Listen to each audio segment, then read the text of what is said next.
नमस्कार, दिल्ली न्यूज में आपका बहुत बहुत स्वागत है। चलिए देखते हैं आज की 15 फटाफट बड़ी खबरों को। दिल्ली में इंडिया गठबंधन की पहली रैली। आज दिल्ली पुलिस ने जारी किया ट्रैफिक एडवाइजरी। दिल्ली के मुख्यमंत्री अरविंद केजरीवाल की गिरफ्तारी के खिलाफ इंडिया गठबंधन आज दिल्ली के रामलीला मैदान में अपनी पहली रैली के लिए तैयार है। इस रैली में शामिल होने के लिए गैर भाजपाई दलों के कई नेता दिल्ली पहुंच रहे हैं। तैयारियां भी लगभग पूरी हो गई हैं। इसके लिए दिल्ली पुलिस से मंजूरी पहले ही मिल चुकी है।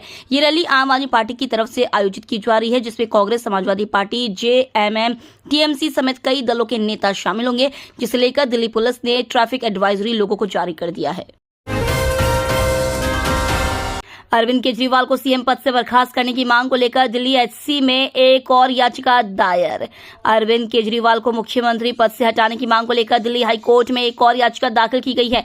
ये नई याचिका हिंदू सेना के विष्णु गुप्ता की तरफ से दायर की गई है। इससे पहले दिल्ली हाईकोर्ट ने ऐसी ही मांग वाली याचिका को ये कहते हुए खारिज कर दिया था कि ऐसी कोई कानूनी बाध्यता नहीं है कि हिरासत में जाने के बाद केजरीवाल सीएम नहीं रह सकते।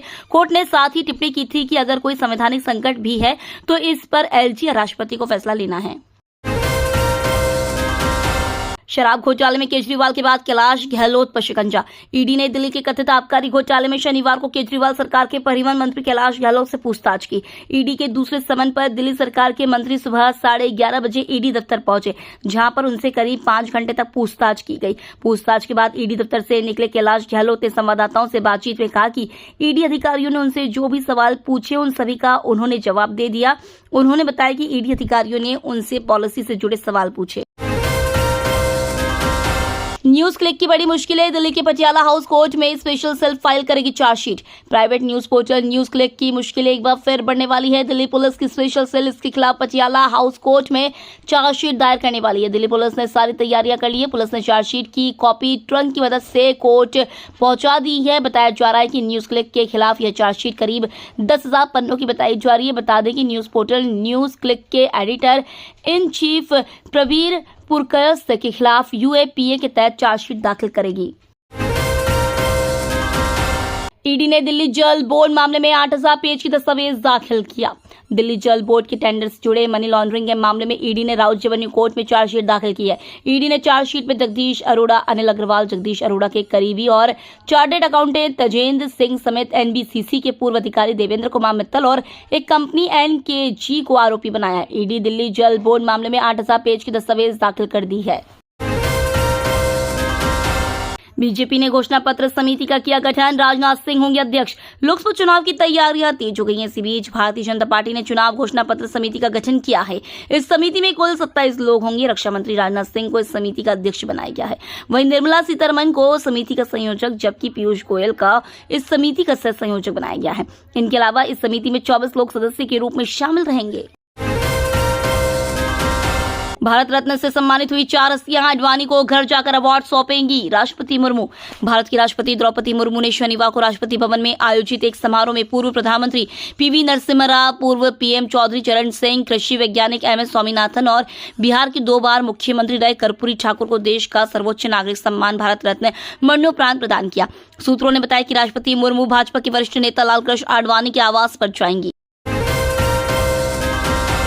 भाजपा ने जारी की प्रत्याशियों की 8वीं लिस्ट।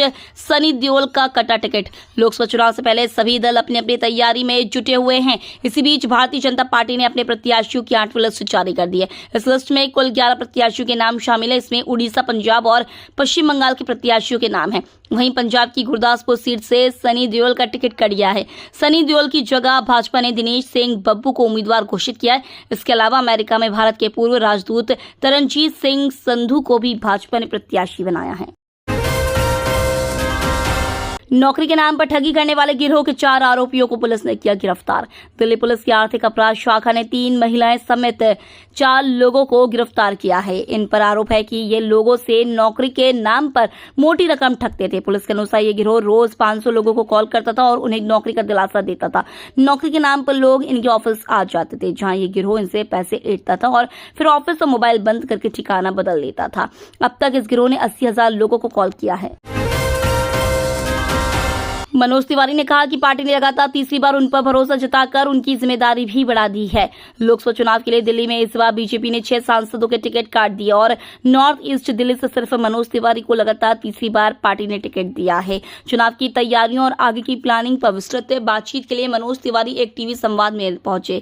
संवाद में उन्होंने दिल्ली में मौजूद सांसदों में से सिर्फ उन्हीं को उम्मीदवार बनाए जाने पर कहा कि उन्हीं को लगातार तीसरी बार टिकट मिला है। ऐसे में उनकी जिम्मेदारी बढ़ गई है और अपनी सीट के अलावा बाकी 6 सीटें जितवाने की जिम्मेदारी भी है।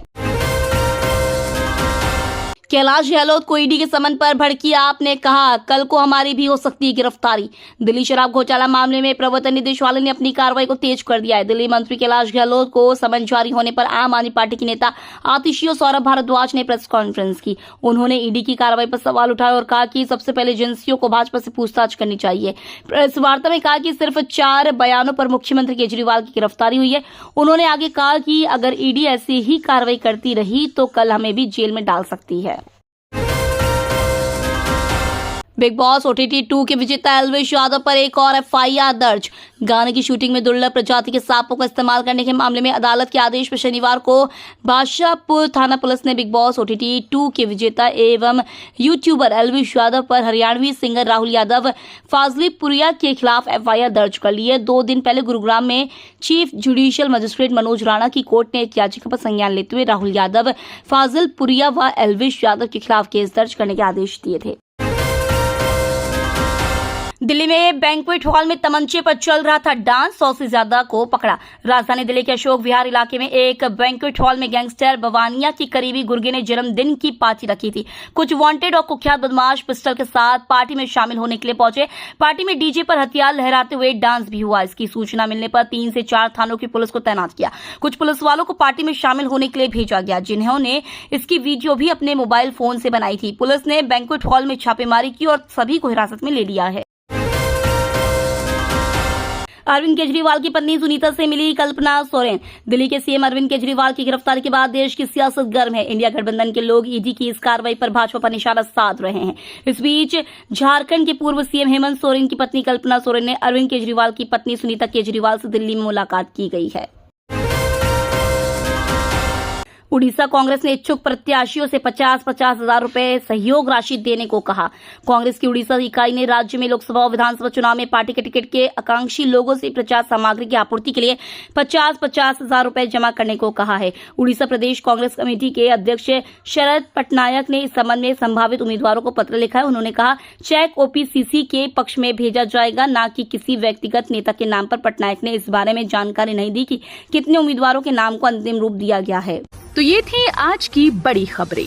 डेली खबरों से अपडेट रहने के लिए चैनल को सब्सक्राइब करना बिल्कुल न भूलें। धन्यवाद।